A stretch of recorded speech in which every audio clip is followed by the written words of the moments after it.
네, 오늘은 국민의힘 윤재욱 의원을 저희 스튜디오에 모셨습니다. 어서 오세요, 의원님. 네, 안녕하세요. 요즘 많이 바쁘시죠? 예, 많이 바쁩니다. 거의 뭐 시험 치르는 그런 기분이실 것 같은데 어떠세요? 뭐 시험이면 시험이고, 네. 저는 뭐 시험은 많이 쳐봤지만 이제 본인이 할 수 있는 부분이 있고 또 본인의 그 이제 영향 밖에 있는 그런 문제도 복합적으로 이렇게 섞여 있기 때문에 사실은 뭐 필기 시험보다는 훨씬 더 어려운 과정이라고 보시면 됩니다. 아, 그렇죠. 아무래도 복합적이라서 힘드실 것 같은데요. 아, 우리 오마이뉴스 조정훈 기자하고도 인사하시죠. 네, 반갑습니다. 안녕하세요. 네, 의원님은 항상 볼 때마다 너무 얌전하시고 또 다른 말만 하셔가지고 되게 존경스럽습니다. 야, 무슨 말씀? 네. 네. 뭐 바른 말만 하신다고 하셨는데 참 부담이 많이 되실 것 같아요. 면접하다 보면 또 어려운 질문이 있잖아요. 거기서 또 뭐 이렇게 대답하시고 바른 말만 하실 수 없는 상황일 것 같기도 한데 면접에서는 좀 어떠셨어요? 어떤 질문들이 오갔는지. 면접은 이제 당선이 되면 100일 이내에 뭘 할 것인가 이게 공통 질문이었고요. 나머지는 자기 소개하는 기본적인 절차인데 저는 그렇게 답을 했습니다. 100일 동안 대구 대전환위원회를 구성을 해서 제가 시민들에게 약속한 공약을 어떻게 지킬 것인가, 또 그 위원회를 통해서 대구 경북 통합 문제를 어떻게 정리할 것인가, 이 두 가지 비전을 제시하겠다고 말씀을 드렸고, 또 지금 현안 문제들이 많이 있습니다. 대구에 신공항 그렇죠. 문제, 치수원 다변화, 그리고 또 지금 지역의 경제 살리는 문제, 뭐 이런 것들에 대해서 어떻게 할 것인가, 이 문제에 대한 답을 100일 안에 찾아야 된다.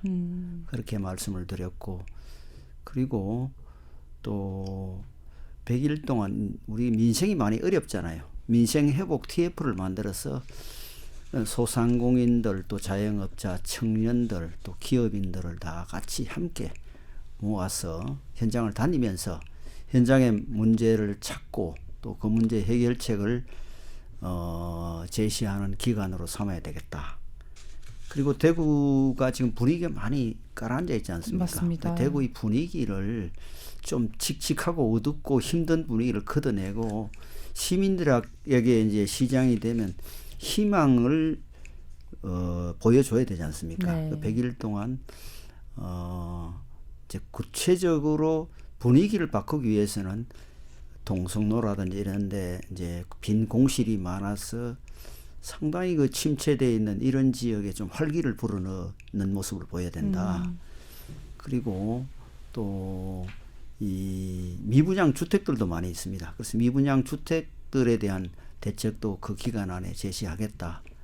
그래서 이런 문제를 해결하기 위해서는 이제 강력한 추진력이 필요하죠.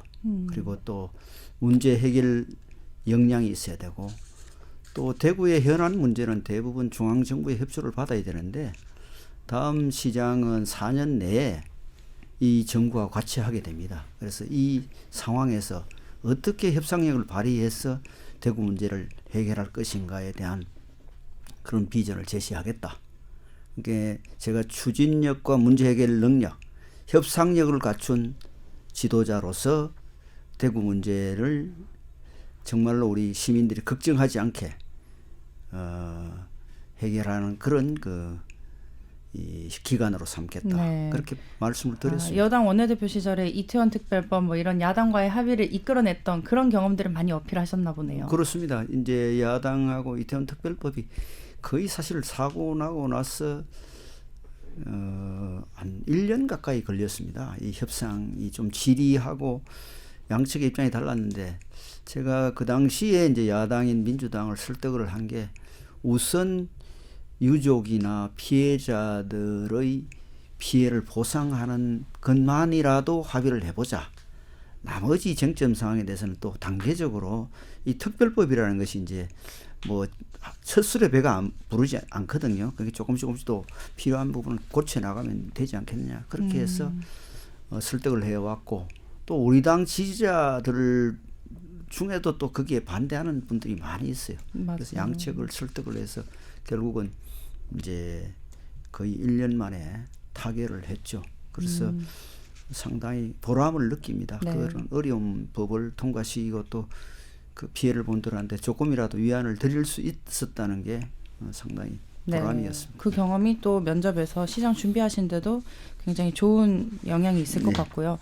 뭐 당내 상황을 안 여쭤볼 수가 없어요. 요즘 워낙 국민의힘 당내 상황이 네. 하루하루 다른 것 같습니다. 네. 일단 절윤 선언을 했는데요, 지난주에. 네네. 그 이후에 좀 당내 분위기는 어떻게 보세요?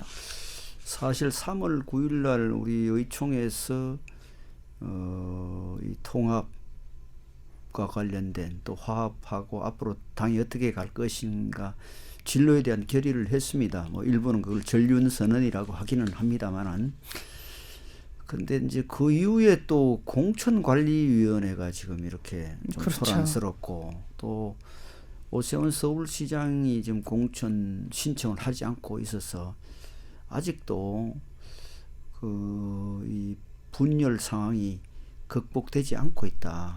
또 분열의 늪에서 빠져나오지 못하고 있다. 이런 생각을 합니다. 빨리 수습을 해야 우리가 이 선거가 목전에 이제 다다랐는데 이제 80일도 채 안 남았어요. 그러니까요. 그러니까 함께 이기는 길을 찾아야 되는데 함께 이기는 길을 찾기 위해서는 모두가 서로 주장을 조금씩 내려놔야 됩니다. 이게 옳고 그름의 문제가 아니라 함께 이기는 길을 찾아야 된다는 그런 생각들을 해주면 좋겠다. 근데 왜 이렇게 이런 말씀하시는 내용을 보면 단합이 왜 이렇게 안 되냐. 그러니까 각자의 목소리가 왜 이렇게 다양하게 나오냐. 이유를 뭐라고 보세요? 야당은 사실은 다음 대권 주자라고 할 만한 확실한 그 헤게모니를 진 분이 없으면은 일정 부분 소란스럽고 의견이 갈리게 마련입니다. 근데 이제 이번 이 상황은 좀 심각하다고 봐야 되겠죠. 예전에 비해서. 네. 중간에 우리가 정권을 임기를 다 못 채우고 정권을 빼앗겼고 거기에 대한 우리 지지자들의 분노 또 지금 이 분열 상황에 대한 실망 뭐 이런 것들이 아주 혼재되어 있습니다. 이것을 극복하기 위해서는 모두가 자기 욕심을 버리고 진짜 선당후사 당을 살리는데 거기에 전부 집중을 하고 거기에 이제 그 기준에서 이제 언행을 해야 되는데 지금 안타까운 그런 상황이죠. 말씀하신 내용이면 또 장동혁 대표 이선 후퇴를 의미하는 혁신 선거대책위를 꾸려야 한다 이런 목소리가 많은데 장동혁 대표는 버티고 있어요. 얘기하신 선당후사의 정신이면 이 정도 희생이 필요하지 않을까 싶은데 조 기자 보시기에는 어떠세요?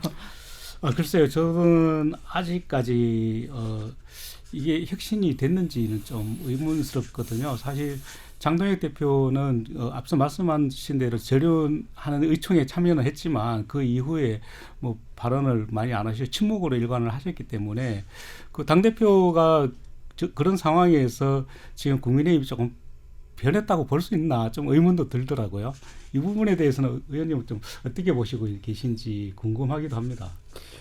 당대표도 그날 결의하는 그런 장소에 같이 있었고 또 뭐 서명을 했습니다. 그래서 생각은 같은데 아마 또 거기에 반대하는 우리 지지자들이 많이 있지 않습니까? 네. 그래서 당대표의 목소리로 그런 얘기를 하는 것이 바람직한지에 대한 고민이 있었을 것으로 봅니다. 그래서 아마 그렇게 이해를 해주시면 되겠고 지금 혁신선대위를 주장하는 분들이 많이 있는데 그런 목소리를 어떻게 담아낼지 고민을 하실 겁니다. 다만 선거를 앞두고 당대표가 지금 이선에 물러나는 것이 바람직한지에 대한 또 이제 강력한 반대 입장에 있는 분들도 있습니다. 그래서 혁신선대위를 주장하는 분들의 목소리를 담아내서 어떻게 그 지도부에서 혁신의 어떤 그런 공감을 받을 수 있는 입장을 취하는지는 조금 더 지켜보셔야 된다고 생각합니다. 네, 네. 예전에 홍준표 당대표 할 때 그때 그 선거가 있었잖아요. 그때 네네. 지방선거였나요? 그때 지방선거 있었습니다. 네, 그때 홍준표 대표가 그 지원 유세를 하려고 하니까 아무데도 오지 말라고 해서 좀 해프닝이 있었잖아요. 지금도 장동혁 대표가 그대로 있다면 장동혁 대표의 그 지원 유세를 바라는 후보들이 과연 얼마나 있을까 이것도 좀 그렇거든요. 어쨌든 뭐 어려운 그런 문제. 우려를 하는 분도 있지만 저는 이제 그때 상황은 좀 다르다. 네. 또 장 대표를 지지하는 분들도 많이 있지 않습니까? 그래서 그 당시 이제 지방선거 상황으로 조금 차이가 있다고 저는 생각합니다. 네. 그 대구시장 선거 얘기를 조금 해보면요. 네. 이제 중진을 조금 배제한다 이런 뉘앙스가 강하게 풍기고 신인까지는 아니죠. 네. 초선 의원들에게 좀 유리한 그런 형국이 되어 가는데 세대 교체를 하겠다 뭐 이런 의미로도 보여요. 근데 이게 또 쇄신으로 볼 수 있냐 했을 때 그 중진 의원 말고 다른 후보들이 쇄신 인물이라기에는 우리가 익히 아는 이미 정치를 오래 해오셨던 분들이에요. 그래서 어떻게 보고 계세요? 좀 위기 의식도 있으실 것 같고.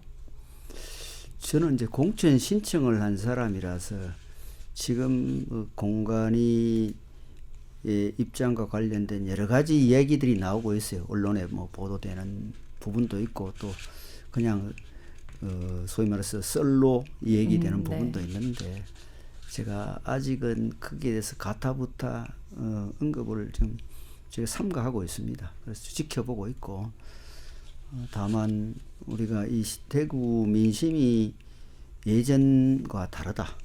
그리고 이 자칫하면은 선거가 지금 뭐 김부겸 전 총리가 출마한다는 얘기가 지금 상당히 유력하게 나오고 있지 않습니까? 그렇죠. 이 상황에서 대구가 공천 잘못으로 선거가 질 경우에 이 앞으로 우리 당이 어떻게 될 것인가 이런 걱정을 해야 된다고 생각합니다. 안 그래도 저도 오늘 뭐 바깥에서 들었는데 국민의힘이 대구시장을 뺏기면 사실상 뭐 다 뺏기는 거다 이렇게 보는 시각도 많더라고요. 그래서 꼭 사수해야 된다. 그러기 위해서는 중진 의원을 공천해야 할 거다 이렇게 보는 시각도 있던데요. 일리가 있다고 보세요? 그래서 그 부분은 역시 이제 제가 조금 전에 말씀드린 대로 제가 공천 신청을 당사자이기 때문에 네. 뭐 그 말을 그 하는 그 이제 내용이 되게 제한적이에요. 네. 그래서 제가 뭐 구체적인 말씀을 드리지 않고 하여튼 대구 민심이 그 이렇게 간단치 않으니까 선거에 승리하는 공천을 해야 된다 그런 생각을 하고 있습니다. 그럼 반대로 말씀드리면 그럼 이진숙 후보가 된다면 승리하지 못할 가능성도 있다 이렇게 보시는 건가요? 아니 뭐 특정 후보가 됐을 때 선거 승리가 어떻게 된다 이런 얘기라기보다는 이제 과정을 보지 않겠습니까? 네. 공천 과정도 보고 또 물론 공천을 받은 후보의 면면도 보고 뭐 그렇게 볼 겁니다. 그러나 지금 이제 어떤 특정 후보가 되면 어떻다 이런 얘기를 하기 좀 섣부른 느낌이 들고요. 다만 대구 선거가 민심이 상당히 팍팍해요. 현장 다녀보면은 예전에는 뭐 그냥 잘하라 똑바로 하라 이런 얘기를 많이 하는데 이제는 믿다 안 찍어준다 이런 이야기를 대놓고 하시거든요. 그러니까 이제 이게 이제 우리가 그 이 민심을 어떻게 수용할지를 냉정하게 생각해야 된다. 저는 그런 생각합니다. 국민의힘이 TK라고 아주 쉽지는 않다 이번에 이렇게 보십니다. 네, 저는 그렇게 생각합니다. 네. 위기 상황이군요. 아주. 네, 위기 상황이 옵니다. 네. 그 또 하나 위기인 게 사실 행정통합이 무산이 됐어요. 사실상 무산인 것 같아요. 아직 뭐 네. 조금 가능성이 있다고는 하나 지역에서는 이제 안 된다고 보고 있는데 어떻게 평가하세요? 아쉬움이 많으실 것 같은데요. 저는 뭐 아쉬움이 너무 많습니다. 이게 왜냐하면은 대구 경북 문제의 어떤 구조 개혁을 할 수 있는 절호의 타이밍을 놓쳤다. 만약에 안 된다면 그리고 지금 공항 문제를 비롯한 지역 현안 해결을 위해서 정부의 어떤 지원을 받아야 되는데 받기 위해서 통합 뭐 알고 지금 다른 방법이 너무 힘들기 때문에 너무 안타깝고 또 이제 이 통합이 우리 세대의 그 삶과도 관련되어 있지만 우리 지역 청년과 미래 세대의 삶과 연결되어 있기 때문에 정말 중요한 문제고 우리가 역사적 어떤 책임감을 가지고 이 문제를 우리가 해결했어야 됐는데 어쨌든 뭐 민주당이 대전 충남 통과를 위한 볼모로 이 대구 경북을 붙잡고 있고 또 자기 지지 지역에 대해서는 패스트트랙에 되어서 프리패스로 통과시키고 우리 대구 경북에 대해서는 빗장을 걸어 잠그고 홀대한다는 그런 생각이 듭니다. 그래서 이게 정말로 대통령께서 여러 차례 통합을 말씀하셨어요. 국민 통합을 말씀하셨는데 통합의 진정성을 인정받으려면은 자기를 지지하지 않았던 지역을 먼저 챙기는 게 통합의 진정성이라고 저는 생각합니다. 그런 관점에서 지금이라도 정부 여당이 이 문제에 대해서 좀 생각을 바꿔주면 좋겠다. 그 대구 경북에 대한 뭐 특별한 혜택을 우리가 요구하는 것도 아니고 광주 전남이 통과되고 우리 지역에 그래도 우리 지역은 대구 경북의 그 시장 또 지사가 찬성하고 의회가 찬성하고 또 다수가 찬성을 하지 않습니까? 네, 또 오래 전부터 준비를 해왔고요. 그러니까요. 자, 그래서 꼬투리를 잡아서 자꾸 이 지역 내 또 분열을 유도하고 이런 것들이 우리는 뭐 선거를 앞두고 표 계산을 하고 있지 않나 이런 의심을 지울 수가 없습니다. 그렇군요. 어쩔 수 없이 이제 무산됐으니까 책임 얘기를 할 수밖에 없는데 누구 책임이 가장 크다고 생각하실 때 방금 말씀하신 내용이면 민주당의 책임 이렇게 보시는 우선 거죠? 뭐 민주당이 제일 책임이 크고 또 과정에서 그 꼬투리를 제공한 측면이 있다면 그 부분에 대해서도 엄정하게 언젠가는 평가하고 또 그 책임 문제가 불거질 소지는 있다고 생각합니다. 당내에서도 책임 문제가 또 다시 불거질 소지도 있다 이렇게 보시는군요. 완전히 무산되면은 그 지역 언론이나 지역민들이 이 문제에 대해서 걱정을 하면서 또 그런 지적을 할 수 있다고 생각합니다. 그렇죠. 워낙 기대가 컸으니까요. 네. 네, 알겠습니다. 거의 막바지인데요. 오늘 저희 방송에서 저희 사실 방송이 시작한 지 얼마 안 됐는데 오늘 아주 유튜브 댓글이 뜨겁네요. 네. 지금까지의 방송 중에 댓글과 응원이 가장 많습니다. 그러세요? 네. 아주 응원하시는 분들이 많은데 그 1차 컷오프 결과가 곧 나올 거라고 보시죠? 내일, 모레 조 기자 이렇게 예상을 하셨는데. 네, 뭐 저는 뭐 그렇게 시간이 많이 걸릴 문제는 아니라고 생각합니다. 정확한 일정을 아직 받으신 건 아니고요. 없습니다. 그럼 우리 공천 신청자들은 그 내용을 정확하게 알 수가 없고 네. 모릅니다. 안 그래도 면접 일정도 막 하루 전에 통보를 받으시고 네, 굉장히 급박하게 진행이 되시던데 네. 결과가 아마 곧 나올 것 같습니다. 나오고 나면 또 소회를 한번 저희 방송에서 전해주시지요. 네. 알겠습니다. 저희 류현장의 마이콘 오늘 준비한 내용은 여기까지입니다. 두 분 나와주셔서 감사하고요. 정규 방송은 여기서 마무리하지만 유튜브에서 못다한 이야기 이어가겠습니다.